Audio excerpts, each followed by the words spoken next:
Hello, welcome. Oh Lord, I am not going to be. I'm way too awkward to be making videos like this, but here I am regardless. Because, thought it might be fun to make videos about tarot cards. Not like there's not hundreds of them on YouTube already, but nothing like giving it a go. So, I will be editing out bits of this because certain tasks of mine require not being on YouTube. So please forgive any post edits to not show anything. Some of the cards that I'll be using today too are not entirely friendly. And by that I mean I have pot tarot, which I guess realistically the photos are probably like fine. They're not too bad, but probably shouldn't show them for too long anyways, just in case. That one's cute. It's got flowers. It's a vase. It's a vase, YouTube. Look at this beautiful vase. My other deck, which I left on my couch, probably doesn't need to come out. Maybe I'll pull it out. It's my erotic tarot. So all of the descriptors in the pamphlet are obviously more schmexual based. And the photos are all mostly pretty not tame, except for cards like Temperance, which has two old people drinking wine glasses, which is actually super cute. So I might pull those out in a little bit. I also have my Rainbow Tarot.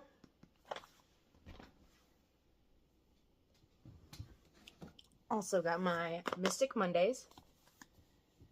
And I also have some oracles that we'll be working with. I have the Prism Oracle, which is the emotion cards, as I refer to them. I love just randomly asking people, do you want an emotion card?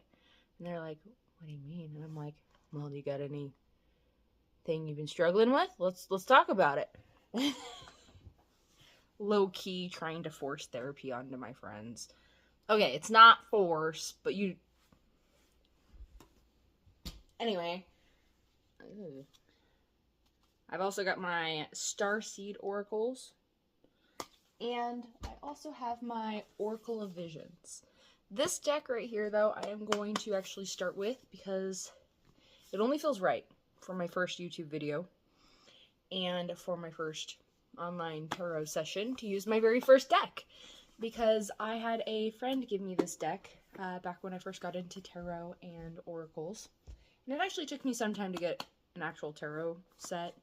I mostly used this to start with, but even then, it's kind of a bit of a hefty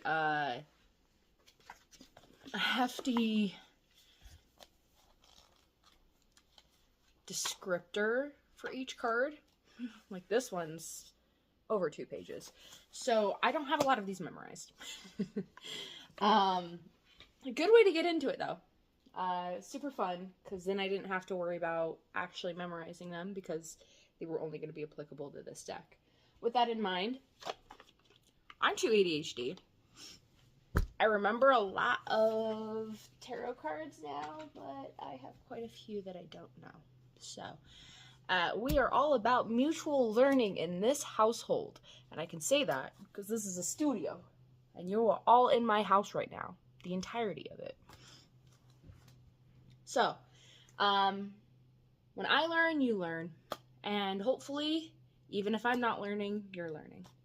And even if you're not learning, hopefully I'm learning. Hopefully we're always learning. Because it's kind of the point, isn't it? Before I forget, I've also got a mini tattoo tarot set. This guy's super cute. I kind of wish I bought the whole box. I had the option. We got them at my work, and we had the big set, but I wanted the tiny one. But the tiny one doesn't come with a full pamphlet. I don't want to stretch this thing out. That is too much to work with. So, but the tiny cards are super cute. Alrighty, so Like I said, we are going to start off with the Oracle of Visions. Now, I find that realistically any sort of tarot, oracle, etc. can be applicable. Sometimes it depends on your headspace, depends on the current events that are happening around you. There's really too much happening at any given time for it to be clean cut. That's why it's usually recommended to go off your intuition. Most people discredit their intuition pretty well. As somebody who is on the spectrum and definitely had to hand teach myself social cues, it was really, I don't know where I was going with that. I lost the thought midway through. What was I talking about? Intuition. It took me a really long time to actually come to the idea of being able to like trust my intuition fully. And by that I mean I kept trying to see the best in people despite the signs going on around me in order to, you know, people take things too literally. They say, give it your 100. They don't actually mean that. When people say, give it your 100, they don't actually mean that. They mean, give what you're willing. But that doesn't translate well when you're on the spectrum. You hear, give 100, and you try to give 100, and you give too much. Even though your intuition tells you you're giving too much, you're still trying to do what you think you're being asked of. And it's a rough place to be in. So, if you can't trust your intuition, at least listen to it. Acknowledge it. Think about what it's saying. And go from there. Sometimes it takes time. Examples. Seeing things happen after you kind of intuitively had a thought about it. Things like that will kind of solidify. But, you know, if you haven't had enough experience to get a good grip on your intuition on every aspect of life, then that's when you turn to tarot cards. It's fun. Alright, I gave it a pretty basic shuffle, but this deck is massive, so I'm only going to shuffle it the once. Also, this is my tried and true deck. It's always got my back. We are also only going to pull one. No, I lied. Intuition told me to do two. Just because, as we were mentioning with intuition, you don't always have a clear-cut, defined path. Sometimes you have options in front of you. Sometimes two cards could be flip sides of the coin. I actually love duality the most. My level of OCD includes multiples of 2 and multiples of 5. I don't know what it is about them, but multiples of 2 make sense. When I count change, I always count them in sets of 2. But, either way, we're going to start off with 2 cards. And you can take it how you want, whether that be 2 things you're feeling, or your view, their view, or one is applicable and one isn't. Whether that be what happens if you say yes, if you say no, or what you wish the answer was and what the answer actually is. Only you will know how the 2 cards will relate, but I will read them off for you so you can hear the full descriptors. Don't worry about it. Alright, so I just got 3 cards on accident, and as I said before, we're only doing 2 cards, and these are long descriptions. So no, Spirit, try again. You know better than that. They like to pull at my chain. It's fine. They really just do what they want. I'm just here. Alright. First card, please, Spirit. My first time actually doing a video like this. You guys get to watch me talk to myself. Oh, goodness. Alright. That's so funny. So this card holds significance to me, not for the card itself, but for the number. It is card number 42. And if you were like me and watched Hitchhiker's Guide to the Galaxy growing up, then you know 42 is the answer to everything. So, I like that. That's a good starting first card. Let's see what the next card is. Spoke for itself. Oh, I have actually pulled this card before on a personal reading. This one is number 18. Has a mother and child. And for reference, number 42, it looks like it is a trapeze. Is it trapeze when they're a tightrope walker, and couple. These are all like Cirque du Soleil themed. I'm not going to explain what each type of Cirque du Soleil member does because we'll spend way too long on me just trying to remember alone. Like I said, I have ADHD. You win some, you lose some. Alright, so for those who are feeling more of a connector to 42 versus 18, however you want, I'm going to start with 42 since we pulled it first. I immediately went to card number 24 on accident. So 2442. However that resonates for you. Cute. Alrighty. So, ambition, goals, and inspiration. It does provide a quote. If you want to make your dreams come true, the first thing you have to do is wake up. So, spiritual awakening kind of vibes in this card here. This card is about setting a target, a goal, something to strive for, a purpose. Motivated by a need or ambition, we now have something to aim for, success in our chosen field. A young performer lays on the floor in an almost fetal position, possibly exhausted or at the point of giving up. Despite the constant effort and repetition that she has put in her endeavors so far, she's once again questioning herself. Can she ever be good enough? Will she ever make it? Despair, doubt, and frustration cloud her progress. Possibly her efforts are hampered further by other limitations, physical or mental, or possibly outside factors. Other commitments distract her or compete for her time. It's easy enough to dream and establish goals. The question now is whether that dream is realistically achievable or a distracting oasis that will simply torment but never be reached. I can feel my energy seeping into this. Just a little bit.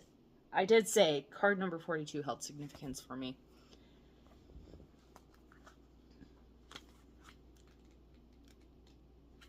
I'll think on that for a second. Let me read off the other card and we can talk further about them, see how they relate.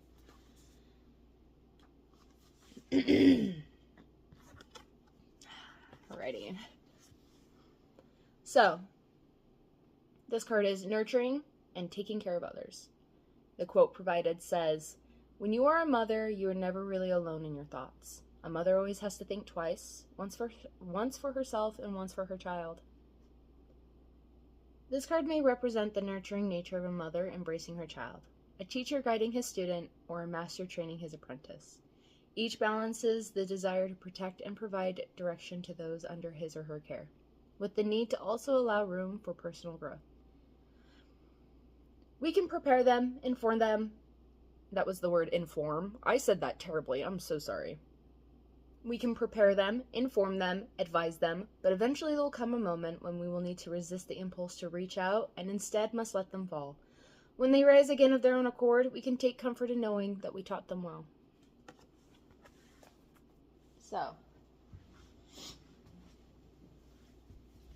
both of these cards still relate for me. A little bit of backstory on myself. And yes, I have a tattoo here that says Riz, or if you look at it with squinty eyes, it says pizza. I just noticed it. Something about it. It's probably because of what I was about to talk about. I was about to mention something related to another tattoo I have. As somebody with a child, and with a lot of mother-esque instincts, which, now that I mentioned child, clearly does not live with me. Queer, NB, neurodivergent. My son's got better parents than I could ever be. Sue me. Anyway, I still have a lot of motherly type instincts. I was always referred to as being the mom friend of the group. And again, that was just the hyper caring for others, standard trauma response. But this still relates, because that's, at the age of 18, that's how I felt. I actually had my son when I got pregnant when I was 19. So, at the age of 18, I exited my prior role in life and stepped into a bit of a motherhood role. And then answer 42, this is actually kind of where I am currently, to be honest. I've gone through a lot and have really felt it. But at that same instance, that feeling of being down and on the ground and just exhausted can be so exhilarating. Because when you have hit that point where you were down on the ground like that, you can't fall. You don't fall any further if you're on flat ground. You can't fall over. You can't, there is no going further down. Not unless someone intentionally makes a pit next to you and rolls you into it, which, yes, sometimes happens. I've had people try to do that to me. And it sucks. Because, yeah, you can find new lows in those cases, but usually those are things that are not always within your control. And at least when it comes to things within your control, when you hit that rock bottom sense, you can kind of move forward from there. And even if it's not necessarily up, you can move sideways. You can explore new bottoms, new levels, create new foundations, and really just do what you want. And when I had my first ever full-fledged burnout, and I hit rock bottom, and I lost my job, and I had pneumonia, and I didn't know it, which, FYI, apparently if you don't take meds for pneumonia, the chance of dying, not surviving, specifically, is 50-50. And I had a lot of talks with my spirit at that time. The pneumonia is actually, me trying to recover from that is what got me started on this spiritual journey. My friend had given me these cards, and then I proceeded to get pneumonia, lose my job, and start digging deep through the trenches of trauma and uncovering what I could so I could rebuild myself up from the ground up. So, however those two relate to you, hopefully my story gives you some sort of insight. And, if at this point you've gotten here and neither of these cards really seem to resonate with you, follow me and come back for other videos for later. Because this being my first video, obviously, my energy is going to seep into this greatly. As I start posting more videos, you will get other energies. I will start feeling energies outside of myself that I can distinguish. But as long as anybody feels the way that I have felt or currently feel, and I'm still feeling it, then I'm still going to be tapped into those energies and talking about them. So, that relates to myself again. Wow. On that note, if it doesn't fit now, it could fit later. It could fit never. We will do the next set of cards. So, one more time, in case you wanna, assuming anyone watches these videos, you can screenshot it.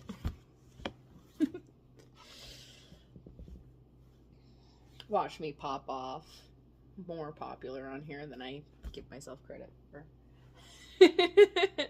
I got the energy of a star, but I gotta keep my hopes dim. Not gone, just dim. Just enough that it happens, but not enough that I'm destroyed if it doesn't. You feel? Oh. My cat has come over to say hi. This is Voodoo.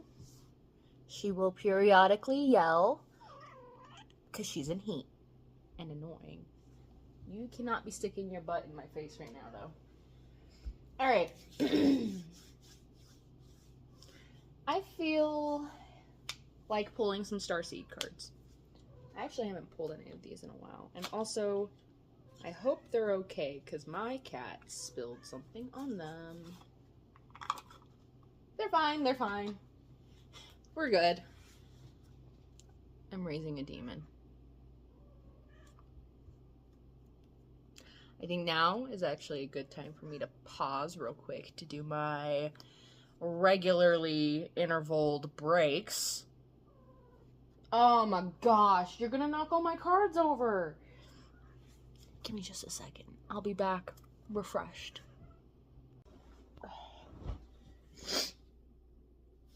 Oh! Did it just start recording on its own? Ridiculous. Appropriate break time achieved. Alright, so.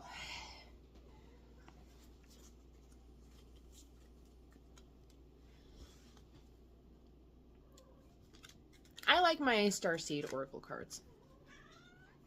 Oh my goodness. No, you're being too much.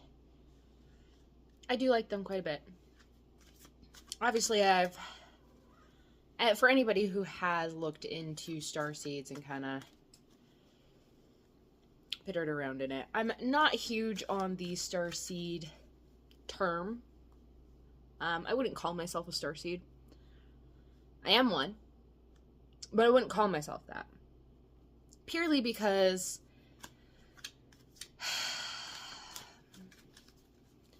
when you've lived in an area like mine where people take holistic healing practices and turn them into cringe appropriation, finding out that Starseeds is based off of Native American practices is a little less than ideal for me, because I'm too white for that.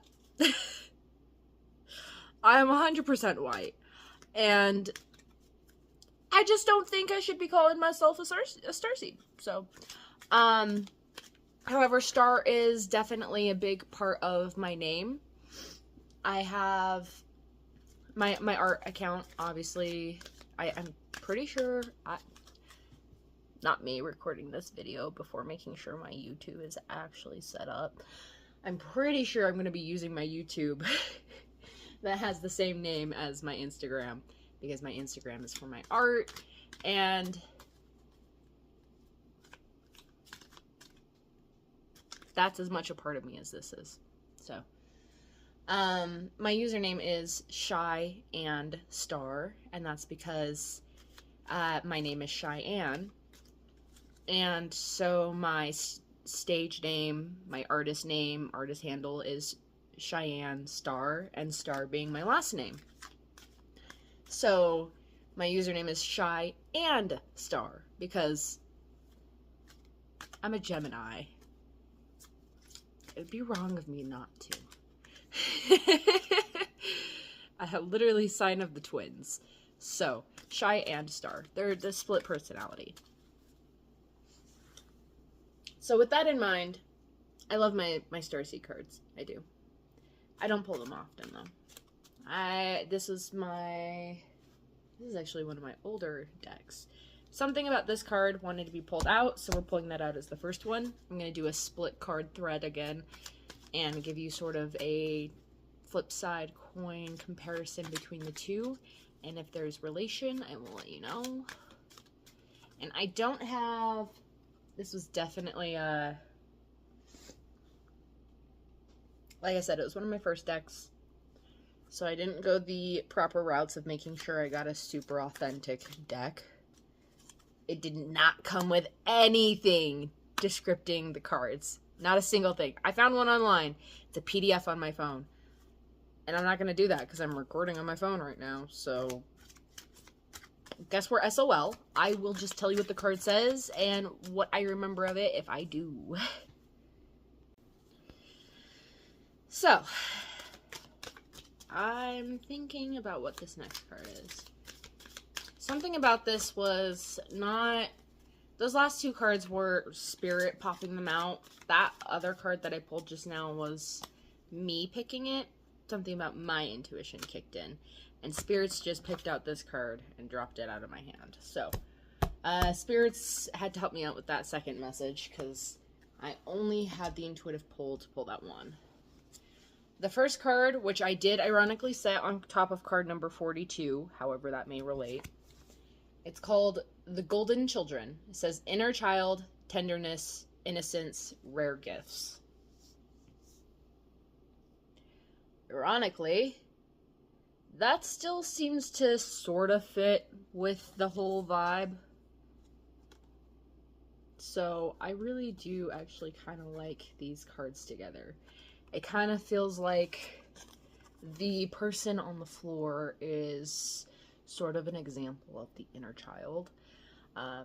You know, kind of stuck there on the ground, unable to move forward, while this other person, whether that be your external self or another person, is doing the thing that you were unable to do. Having spent as many years as I had as a child not understanding, it's not that I didn't understand, I understood why, but not having any control over the aspects of my childhood, I very much can relate to these cards in a way of not being able to do the things that I know I could do if circumstances were different. Because my body very much likes to work against me.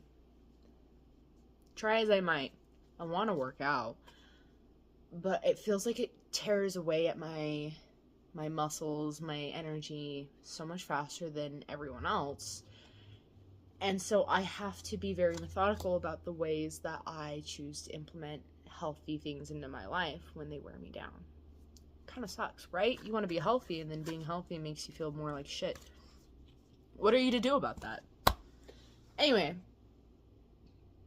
don't know how that came into that. So this next card, which I set on top of the Mothering card, is Activated Earth. Power places, ley lines, trust where you're led. Something about how the ley lines, trust where you're led, power places. I still feel like that relates in a way. I mentioned before that I have a child. My child lives in another state with his adoptive parents. And since I view myself as, I don't know, it's a good alternate title. I don't know. Saying light worker sounds too meh, but saying starseed sounds too being a, what was it? A keeper, an energy beacon of sorts. I essentially feel like I am an energy beacon, and I have produced an energy beacon who lives nowhere near me. He lives nowhere near me. Like, I have to travel to go see him. And last time they traveled out to me to see me. So we are both beacons connected, but at a distance, and we create our own grid system of a sort. So I actually really love the Activated Earth with the Mothering card, because for me, as a mother by proxy, mother by physical definition, if not, a day-to-day definition, I have essentially created my own physical ley line power grid within this earth, or on top of this earth.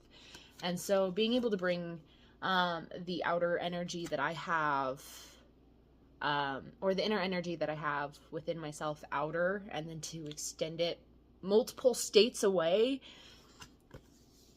And let's be honest, these Midwestern states really do be needing that power grid. So however that may work for you, I definitely sense the two separate energies sort of going on. I happen to have just lived many lives, so I can feel two aspects of my experiences coming out that may relate to you. Alright, we're going to set these off to the side, because those splits are their own thing, just because of them being oracle.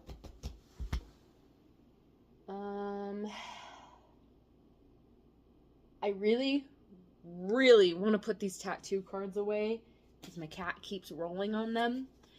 So we're going to start with them, especially since they're a little smaller, a little harder to hold. It looks like I have inversed them. Some of my decks I will take reversals on, and some of my decks I won't. And that is because some of my decks provide reversal meanings. Some of them don't. So when they don't provide me a reversal meaning, I will actively refuse to the spirits. I will say, no. You have 51 other options of telling this message. Pick one of those cards. If my deck provides me with a reversal meaning, I will use that deck in reversal. And that's because the spirits have an actual guide. There's no guessing games. I'm very strict with my spirits. They know me. They know me. They know my sass. They sass me back. They sass me back real hard. That's fine. I'll have active conversations with myself throughout the day sometimes because I'm just talking out loud, not even criticizing myself. I feel like I'm sassing myself because I'm sassing the spirit guides out loud and then talking to myself. If a stranger walked by, they'd be like, is she okay? Is she just like roasting herself in there? Yes, I am roasting myself. Constructive criticism meaning ing myself. Whatever. Anyway.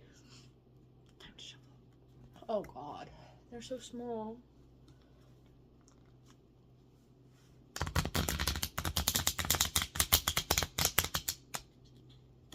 Kinda did it. I kinda did it. Haha, we're only shuffling that once, cause no. Alright. Spirits, I'm only taking one card. You know I don't want to be messing with these.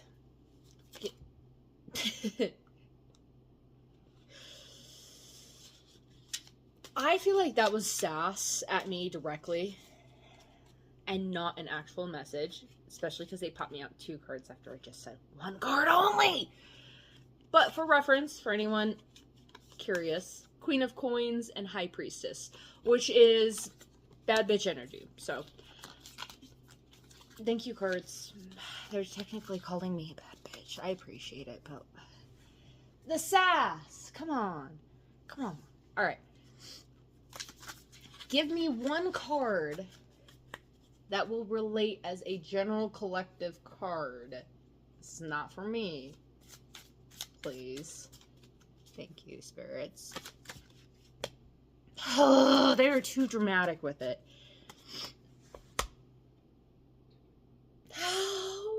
I'm sorry, guys. They're really throwing me into this. But I did throw myself into those other cards. So I guess turnabout's fair play.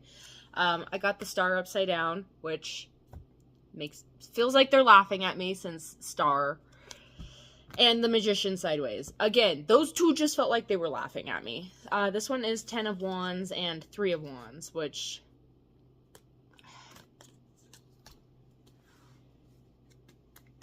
No, we're not doing it. I'm leaving all of these cards here. You can't do that again. We're pulling one random card. This time,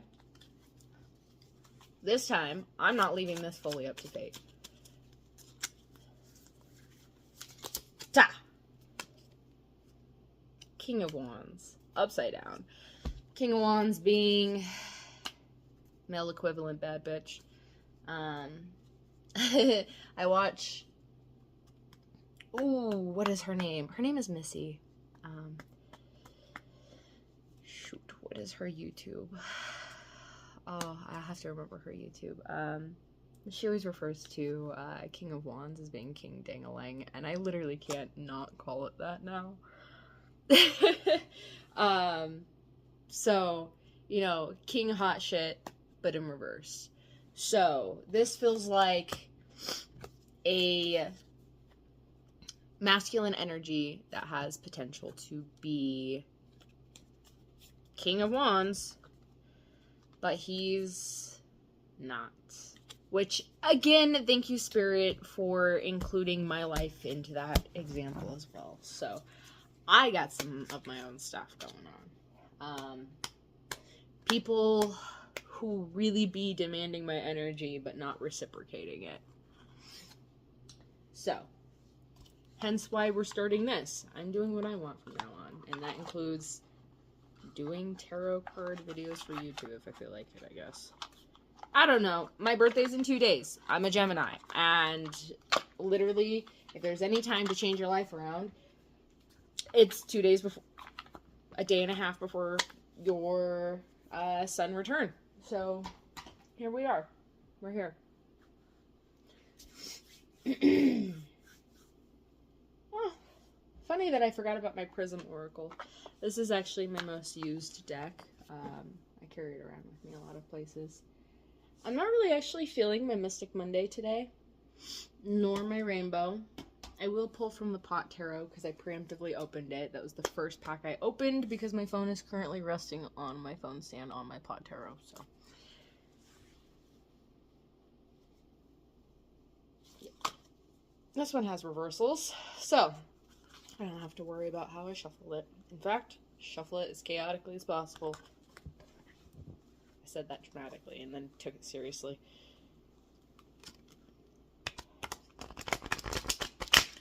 Damn. I was trying to do the mid-air shuffle that I've seen people do. Quite impressive. I'm trying to get better with my hands. Which says a lot. I do art for a living. I can draw very well. Can't shuffle cards like that. I'm getting better at it, though. I have one deck that doesn't want to seem to bend. Oh, that's probably... Oh, my Erotic Tarot. I mentioned it before. We're only pulling one card from here, because I want to pull a card from the Erotic Tarot, and I'm going to have to go grab that in here in a second. Tell me why the Three of Swords fell out on top like that, though. Three of Swords, which in this case is Three of Pipes, which is a very tame photo, so I'll show it to you. It's protection of the heart. You got King of Pipes, and in reversal. I am going to take to the descriptor on here because everything... I went right to it. I haven't used this deck in a while, so, but last time I pulled this card in a major reading was in January, so. I was gonna say, I like their descriptors in here because they make it, pot-based, smoke-based, which I find makes it a lot easier to remember certain aspects of it because of some of the examples that they give. Like, you know, all of the cups are bongs, so 10 of bongs, it's like your bong runneth over, you have more than enough flour in your bowl, that sort of thing, and I really, like, okay, that's not quite it, but you get what I mean, like, those kind of references, love it. Alright, it was in reversal. I am going to read the upright purely because sometimes on the reversals on cards it says just like the upright meaning or unlike the upright meaning, and like it'll still reference it. So generally this card, upright, is behold the King of Pipes, intelligent, authoritative, and just. He is a sign that you are ready to be a leader. If you aren't already, your truth seeking is paid off. Reversed, it says, might does not always make right, and that suits you fine. You never need to clamor for validation or attention.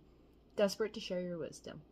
While there's plenty of wisdom to be shared, rest confidently in your knowledge and save it for those who listen quietly and carefully. Which, kind of, King of Pipes. That's King of Swords. Is that card I pulled from the Tattoo Tarot?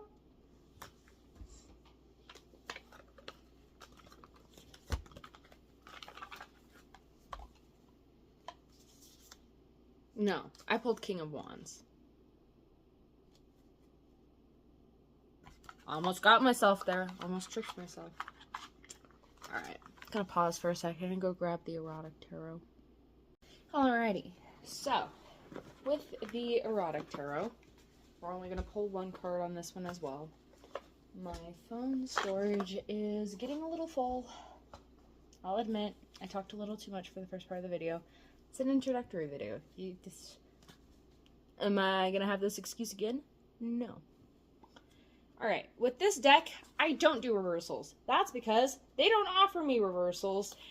And why think harder? Let the spirits do the work. They're the ones who want to tell me this message. They can speak up.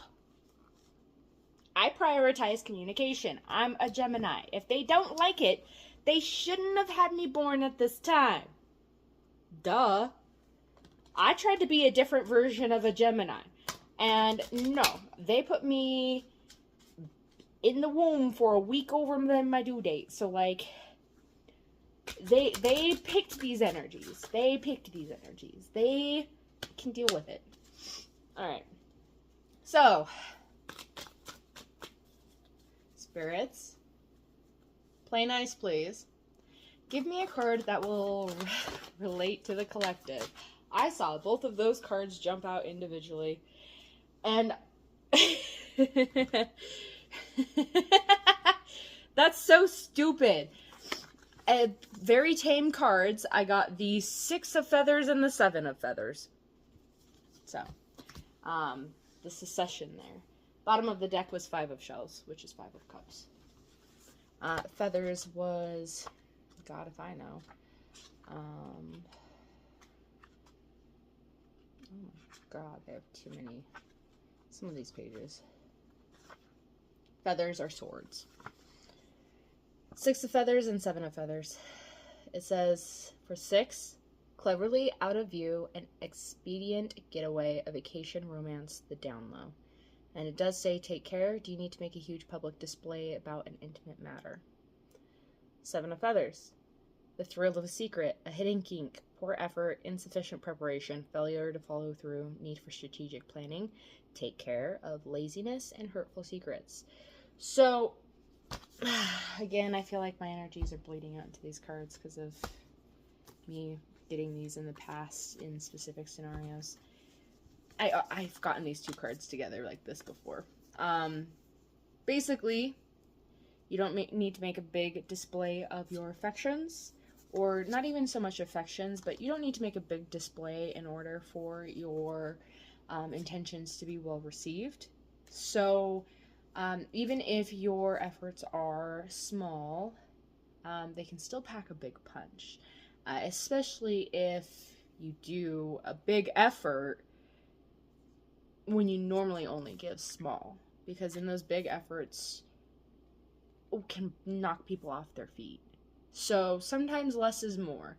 And especially as somebody who has always given more and always been too much for people, it's not that I'm quieting myself for others. It's that I'm taking my own energy and coveting it for myself. Nobody else can experience myself the way that I get to. And that's a joy for me. And that's a privilege. And nobody else needs to feel that unless I think they're deserving of it. It took me a really long time to get to that mindset, though. Used to just give everyone anything and everything. Nope, not now. Same goes for you. You don't need to give everyone everything and everything. Just because you want to doesn't mean that they're deserving of it. And while people can be deserving of it, it doesn't mean that it needs to be you who gives it to them. Okay? Alright. So, we're going to pull out a emotion card. This deck is one of my favorites. We're not even going to pre-shuffle it because this bad boy is ready to go. Alright, we got a couple cards already. We got Ghost, then we got Ideation, Strength, and Consciousness. Now, this tells me, honestly, that kind of matches exactly what I was just saying. People, your own strength and consciousness, sometimes it's okay to ghost people. Because with the ideation of, you know, what you ideal, it can be internal strength to not, like, share that in a way. Especially when you have not practiced not doing that. Right. Phone storage is getting a bit low there. I got myself another 7 minutes of recording time, so this video will be coming to an end shortly. But let me read off the descriptors for these cards just so you can get an idea of what the author intended, because my idea is a little bit more loose, of course. I do want to mention, I think the ideation card might have been an orange card. This one's a red card, and these two are both considered white cards. White cards are a very base sort of energy. So overall, these cards have a very, they're not too strong on any one emotion. So, ghost. When this card comes up in a reading, it may be because a ghost from your past has been paying you a visit. Your ghost may be something unresolved or repressed, or a person or situation from your past. Pay attention to what's coming up emotionally during this time. Why do you think this ghost is coming to you now? What is it here to teach you? Other card, consciousness, was the other white card. Unfortunately, I've gone a little too hard on the deck and all the papers fall out now, so don't mind me over here. Consciousness. Consciousness is our ability, sorry, I'm trying to make sure it wasn't a glare on the camera. Consciousness is our ability to feel and sense what is around us and within us, and to tap into a deeper, universal connection. Allow yourself to go beyond yourself and your ego. Tune into this consciousness deeply as you move forward on your journey. We're going to do, let's see, strength, and I think the other one was an orange card. Oh no, ideation is a pink card. Dang, alright. I was very wrong about that. Yep, okay. So we got pink, red, and white. Strength. Oh. This card refers to mental and emotional strength, not just physical strength. It's about finding the inner strength to face your fears, overcome obstacles, and move through difficult times. This card is a call to dig deep into yourself and tap into the parts that are strong and courageous, even when you might not feel that way. You'll discover what you hold. Oh, so sorry. You'll discover that you hold the strength to overcome whatever you're going through right now. And ideation. This card is about the growth of ideas and new projects in your life. Now is the time to focus on creating a safe space for your creative endeavors. This moment is just for you and your projects. Let your ideas grow while you nurture and care for them. Enjoy the special time. Again, kind of goes into that feeling of it's okay to want to share all parts of yourself with others. It's a very admirable thing. The hard part is sometimes not everybody is deserving of that energy, or they take that energy and they don't give back. And then you find yourself over giving if you're not careful. And so this feels like a call to let yourself experience what it is you're experiencing, and then just experience it. Sometimes I find myself, or I used to find myself always recording Snapchats, and if I didn't have someone to send the video to, I would save it to my stories for later, into my library.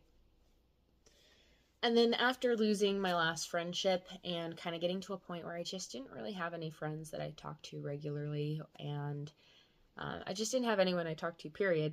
I was posting a lot online. I got to a point where I was posting on my stories. I didn't have anyone to talk to, so everything was going onto my stories.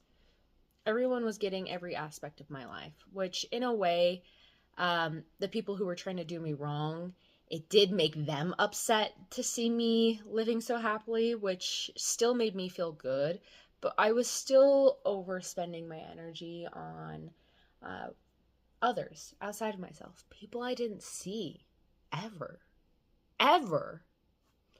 And so after I started working where I'm at now, and developing a new friendship circle with everybody, I kind of came to a realization that I, for the first time in my life, don't feel the need to post on social media anymore.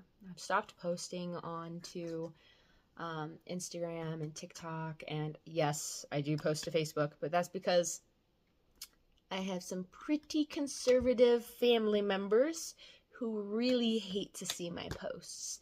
So sometimes I post things just to annoy people a little bit. But that's because, good, be annoyed. Why are you annoyed? Is it because you have some internal fear related to this annoyance? Let's talk about it. You don't want to talk about it? Cool. That tells me a lot about what you are willing to do to better yourself. So thank you. Everything can be an example of somebody. I don't need to tell people about myself in order to ascertain what kind of person they are. I used to have to, because I didn't understand that people didn't necessarily want to hear all these things about me, but they would listen anyways in order to use it against me. And that kind of sucks. I mean, I don't want to live my life fearing that people are just going to use and betray me. I'd like to be able to keep the general hope that people are good. But I have gotten a lot better with my intuition. Now on a day-to-day basis, when I see people while I'm at work, a lot of times I don't mean to, but I'll accidentally start spewing some spiritual voodoo stuff at them. And I have a lot of people who come back into my work just so they can talk to me. I give out some of my stickers sometimes, and they'll come back and be like, oh, you gave me some of your stickers before, and then we'll start talking about angel numbers or whatever conversation we had when they were in there. And so I'm like, I love being able to connect with people, but it is a very surface level sort of sharing experience with people. Oh, my timer. I'm on a bit of a rant now. But sometimes being able to give people based off of being able to create your own internal boundaries. It's not necessarily anything about needing to put up boundaries for other people, but sometimes you have to put up boundaries for yourself. Like, yeah, I love this person enough that I want them to know every little aspect about me. However, I also love myself enough to know that if I drown my friend in this information, and then I don't have the space to allow them to do the same thing back, then I'm essentially taking from them. And I don't want to unload all of my feelings onto people without being able to take back. But also, I don't want to assume that just because my friends love me, that they're capable of taking on all of these emotions. So I always thank my friends a lot, like, oh, thank you so much for letting me backboard off of you. I just want you to know that this isn't something I need you to help me process. This is something that I just needed you to let me say out loud, because if I didn't, just having someone hear me say it helps me understand myself better.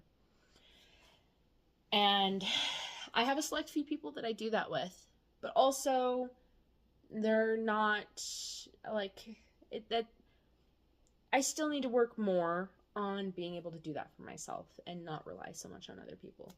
Not being on social media has been a really big help in that. I still kind of post here and there, especially because haters are gonna hate, and I would love for them to see that I am not miserable and drowning in my own shit like they wish I was. Because I'm a Gemini. Obviously, I gotta show off a little. But despite that, I do it in those moments where it feels good and not because it's a reaction to some sort of fear. And I think that's a big chunk of where a lot of that came from growing up was connecting with people on a fear-based level, trying to tell them about myself and give them more information than what they actually wanted to hear or could handle to hear. And sometimes it's not that people don't want to hear something because they don't like you, but sometimes they don't want to hear it because it can hit too close to home. Sometimes you can talk about your own frustrations and not realize that you are hurting somebody because they haven't accepted those parts within themselves. But at other times, it can also be very helpful. You kind of got to read the room a little too, which takes practice. And so I try to make sure, like, I'm actually very grateful for my coworkers now. They are my friend group. One of them is honestly such a gem. We are so gay for each other, even though they're dating someone, and I am not emotionally available for them either. Like, but we're so gay for each other. All of my coworkers, we're all so gay for each other. It's so great. It's how we live a cohesive life. We all just are like, we love you to each other constantly. Absolute sweetheart. Say I love you to her regularly. But, sometimes I forget and I'll start talking about some random trauma-based memory that isn't a trauma dump necessarily for me. It's me trying to explain myself or give context. But I'll give too much context and she'll be like, this is getting a little deep. And then I'll suddenly remember, like, oh, shoot, that was pretty deep. I'm so sorry. But I don't even get a chance to say I'm sorry. She's already moved the conversation on to something else. And it's actually been very helpful because I'm not good at that myself. I've gotten a little bit better at it. But sometimes, like, I was drunk around her and I started talking. And she did that. And I was like, I didn't think I was doing that. But I was like, you know what? I'm kind of drunk right now. I probably could have been. Just accepted it and moved on. Didn't take any, old me would have taken that to heart and felt like I was being rejected because my friend didn't want to hear about this negative thing that I'd gone through that kind of explains myself as a person. But the now me is very appreciative because sometimes I don't realize that I've gone a direction that I've gone. And then I like my other coworkers. There's one where we're very similar. We grew up near each other, ironically, and met cities away at this new job. Like, oh, hey, wait. We knew each other as kids. Whole freaking thing. She went to school with my little sister. I went to school with her sister. We weren't friends, though. Me and her sister. Not really. But, and then my other coworker, like, they don't know nothing. They've never done anything spiritual a day in their life. But it feels very nice to know that sometimes talking about the experiences I've gone through allows him to ask me how to better himself. I was talking about some of my childhood experiences and he asked me how he was supposed to process, or how he was like, did you bottle those emotions up or what did you do? And I was like, no. I was like, that's disassociation. I was like, and I proceeded to describe the fine line of how to balance feeling your emotions and then releasing them. You have to let yourself feel them and you have to let yourself release them. You can't do one or the other. You can't bottle it up and you can't just load it off on someone else. You have to be able to see yourself, accept it, and move forward. And I enjoy the fact that I take my rainbow cards with me to work sometimes and offer them up to my coworkers. But sometimes just being able to talk about my own experiences, I hope, is enough for others, but never too much. So, with that in mind, I really hope that you have found something within my reading today. It felt a little bit more or less a whole thing of me just kind of word vomiting about, I feel like I put my cards in the wrong box, didn't I? No. It felt a little bit like a word vomiting of me. But you know what? It's Gemini season. My birthday's in less than 48 hours. So I guess, suck on rocks if you don't like it. Why'd you click on my video? Why'd you watch the whole thing? Genuinely curious. I guess do it. Haters still pay. But overall, I hope if this didn't help you at least discover something about yourself, then hopefully at least helped to solidify a uncertain feeling that you may have had. Because we don't always realize that we have underlying feelings that we are processing right off the bat. Sometimes it takes us a bit of time. Sometimes we might know right away and then still be surprised later because there's more to it than what we thought. Our bodies talk to us on our emotions, and a lot of people don't follow their intuition. And your intuition, and this is one thing I got from a therapist, is when I was first learning how to manage my anxiety, I couldn't understand why I was having panic attacks. I mean, I suspected. I was like, well, these, I compartmentalized quite a bit. I'd go into the therapist and say, these are all the effed up things that happened in my life. And then the doctor would just be like, have you tried feeling the feeling? I mean, he was much nicer about it than that, but that was essentially what it kind of turned into. He explained to me that your body feeling a feeling is its way of communicating to your brain. Your body doesn't have a way to literally speak to your brain.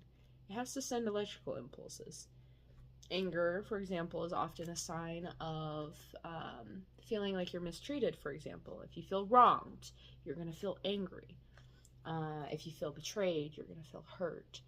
If you feel lost, you're going to maybe feel sad and grief. Like, there are appropriate responses to things. So while having anxiety and understanding like some of the stuff about it, I was like, oh yeah, it's probably because of A, B, and C. However, I fixed C by doing this. B is no longer a problem, and A is my only focus now. And then the doctor or the therapist being like, well, still listen to your body. And then realizing that, yeah, all three, A, B, C, all of them are still affecting me.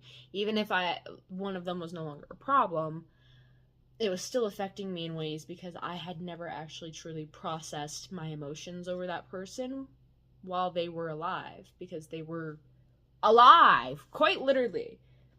And then having them pass, I was able to process a lot of things that I didn't feel safe processing while they were around. It was something that took me a really long time to get comfortable with, because the idea of feeling relief after someone's passing because you're able to heal is a really... it's a place to be. It's a place to be. You don't realize that level of relief can cause that level of anxiety, because we're all programmed to feel a lot of guilt over things outside of our control. That was one of those things. I hadn't learned that, or I hadn't processed the fact that things were less my fault than I thought they were. Oh, I'm going down a rabbit hole again. Either way, the whole point of that, though, is that sometimes things just need to be discussed or thought about or observed in order to be taken care of. You don't always need to fix anything. You never need to fix anything. Sometimes just recognizing pieces of yourself is more than enough. And hopefully, hearing me talk about where I've been and where I'm going is more than enough for you to believe me. Because while I've always wanted to be better, I never saw myself as being better until I looked back and realized I've made progress when I thought I was standing still. So sometimes all it takes is a little bit of doing nothing to realize that you're doing everything. And you only need to do what feels right. If it doesn't feel right, think about it. Maybe there's a reason why. Probably is. But that's up to you to decide on how everything relates for you. Anyways, I will give you a little snapshot of the kitten. Yes, hello. Have a good night.